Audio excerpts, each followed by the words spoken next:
had one other quick thought just now. A protein bar. See, people? See? Okay. Here you go.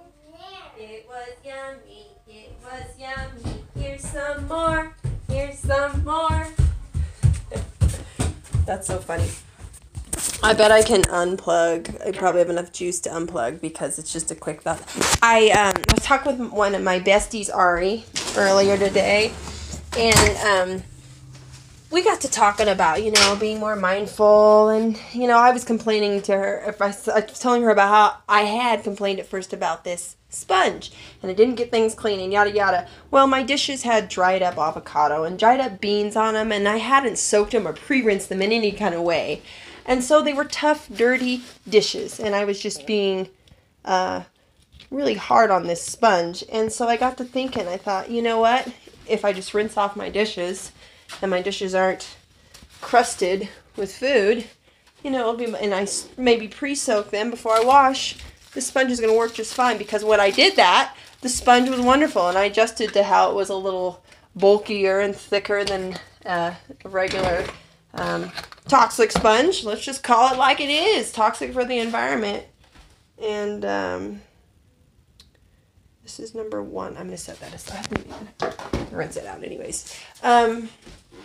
So the thing is, I got to thinking, when we become more aware, like if I pre-wash my dishes, the sponge is not inconvenient. It's just a simple lifestyle change, and, not leaving dishes with, more food in the sink than necessary. That only stops things from being stinky and icky.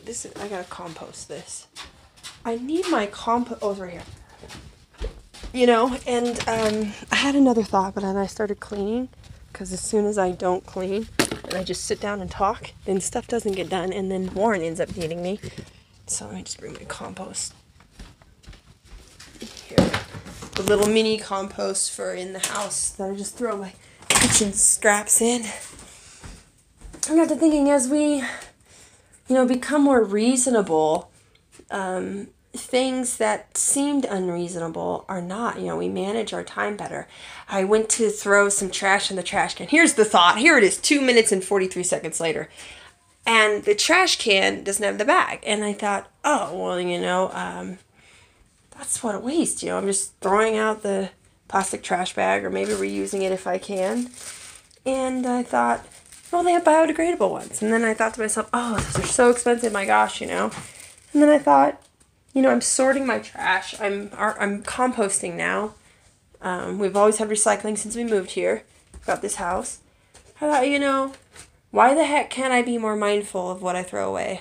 Or how I throw things away. Why can't I break things down or tear them up, and minimize the space to make the most out of that more expensive bag that does more in a positive way for our environment, It's a compromise, and it's just a simple adjustment, and it's for the better. The less things I'm throwing away, the less money I'm spending to replace or whatnot. I mean, you could go on and on. And it just leads into more and more positive things. So I wanted to share that. These things at first seem so huge, minimizing and being mindful. But as you do it, it comes in levels, It's just really neat. And I wanted to share that. I didn't exactly get what I wanted out, maybe, because I'm trying to, pick up a little bit. I'm trying to throw things around.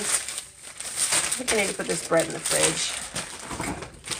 I don't know if it's good or not, but it looks like it needs some refrigeration to make it a little longer.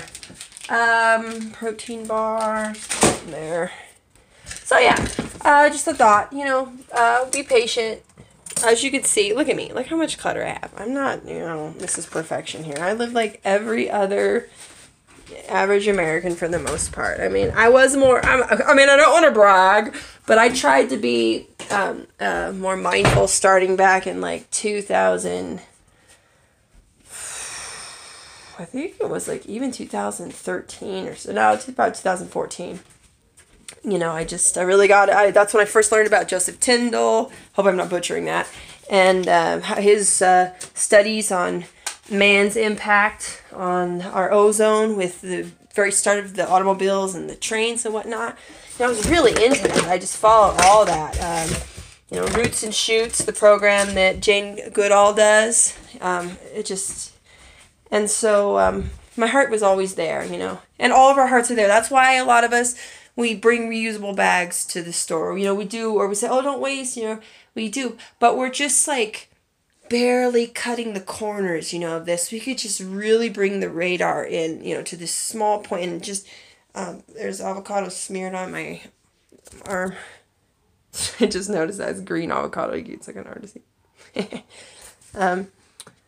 You know, we could really adjust our lifestyles to where it's a positive adjustment. It does not feel bad, people. You have to trust in it.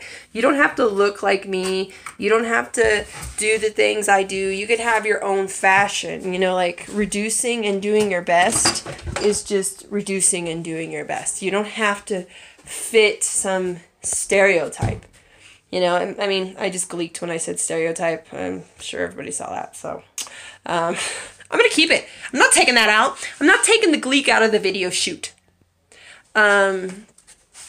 We just have to make it our own and just, like I was saying, realize that we don't have to jump into a stereotype. Like, we don't have to dress and wear a certain type of clothes. I mean, being mindful, like these shorts I have on, I didn't know, I knew, but I didn't know. I just assumed that these name brands and all that, you know, it was fine.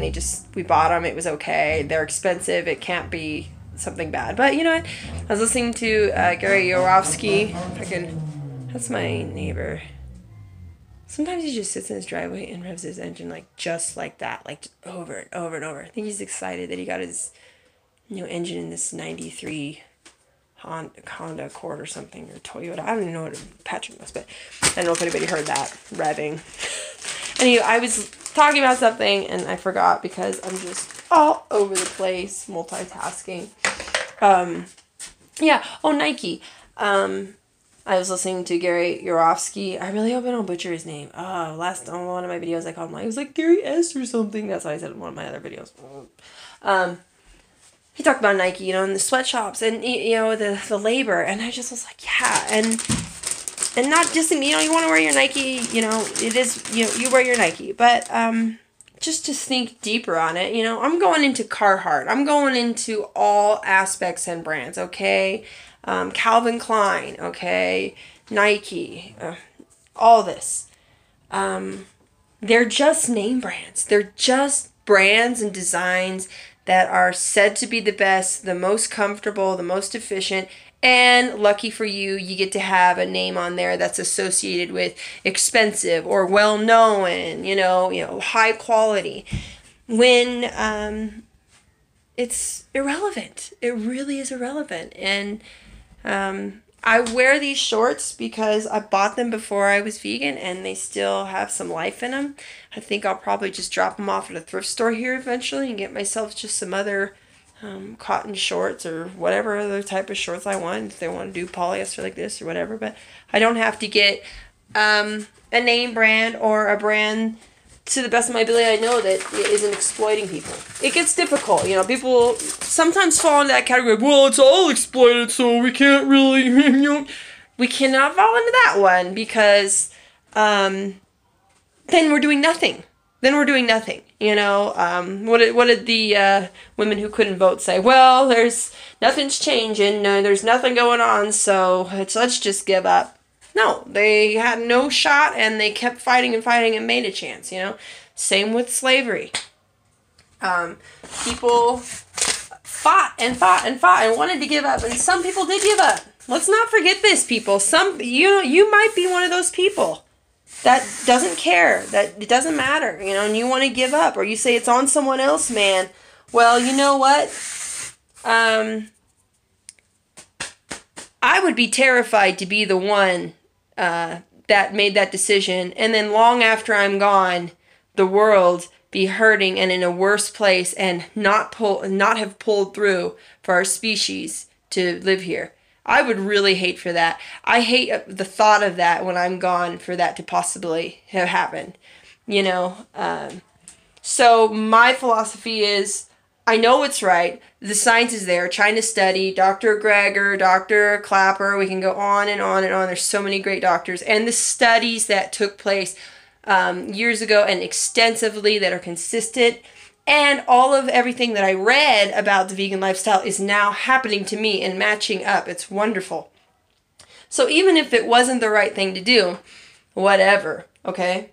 Or not the right thing, even if it was not going to change the world, even if if the people doing the right thing were on the losing team, I would still fight for it, because even though if it never changes, each and every day I didn't add to it. You know, I didn't add to it. We have to open our minds and realize that it's not just us. You know, we can't think about life as given to us to rule and to have what we want and think of no others. Do you need me? Okay. I got a little sidetracked on that thought. I'm going to take care of Warren. Warren, you want to go outside? I'm going to wipe the counters. I had something where I was getting at just now, and then I was thinking about cleaning, and I was thinking of sorting out the recycling and the trash, and I lost it. Oh, yeah. Even if the climate change, even if animal cruelty, all this blah, blah, blah wasn't real, I would still be doing a better thing. I would still be living a better life. I would still be thinking clear. I would be, eating good, healthy things. Like, it's the fact of the matter is, it's just the right thing to do. There's no way to really, give that kind of stupid example. I mean, I hate to say it like that, but I mean, because it's just such a stupid thing in my mind. Like, oh, there's a chance that eating meat is terrible for the environment, and 20,000 children a day, I didn't say that in my previous video, in a day are dying from starvation. I said they're just hungry. They're dying of starvation every day. Okay. There's a chance this is happening. Well, guess what? I'm not going to risk it. I'm good on plant-based. It suits me fine. I'm healthy. No cholesterol. Okay. I'm on board. This whole rage of fruits and vegetables not being healthy. My God. I just can't believe it. I'm back on that again. I was thinking about that earlier, talking about that earlier. Alright, I'm going to come out there with you. I've got to go. I was just thinking about the topic of keto diet. Just thinking about that. Like, God. Who the hell would rather eat something that had to die than something that you could pick? Who the hell would want to do that? Seriously. Take a look. Boom. Boom. There's some muscle in there. Boom. Look at that. Okay? Who wants to eat dead animals? I could go on and on. Anyways. Love you all. Vegan lifestyle till the day that I'm done. Okay? And hopefully that's not soon, because, hey, vegan lifestyle doesn't guarantee that you're not going to get in a car wreck or get struck by lightning. Right, bye.